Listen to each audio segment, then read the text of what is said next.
आज आहे आमच्या कुलदैवताची यात्रा. नमस्कार, मी गौरी पाटील. स्वागत आहे तुमचं ऑलराऊंडर गौरी या पेज वरती. आता आमचा कुलदैवत आहे पाऱ्यामधील असणारा दरगोबा. पहिला नैवेद्याचा मान हा गणुरामोशीचा असतो. दर्शन घेतलं आणि नेहमीप्रमाणे माझं आणि भैयाचं भांडण चालू झालं. उतार म्हणले की नाही गौरी गाडी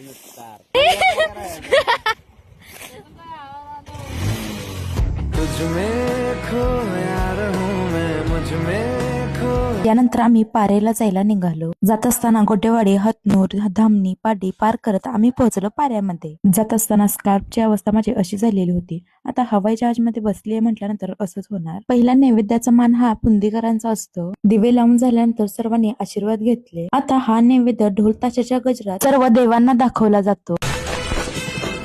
ही आहे बिनपंखाची परी. दर्शन घ्यायला निघालोच होतो तेवढ्यात आमच्या गावची रील स्टार भेटली. त्यानंतर आम्ही दर्शनासाठी जायला निघालो आणि आता हळूहळू गर्दी पण व्हायला स्टार्ट झाली होती. आम्ही मंदिरापर्यंत पोहोचेपर्यंत गर्दी जमलेली होती. त्यामुळे आम्ही ठरवलं आता मुख दर्शन घ्यायचं. चिलाबाईचे मुख दर्शन घेतले आणि सोबतच पालखीचे पण आशीर्वाद घेतले. पार्ट 2 कमिंग सून आणि त्यासोबतच लॉंग व्हिडिओ पण येणार आहे.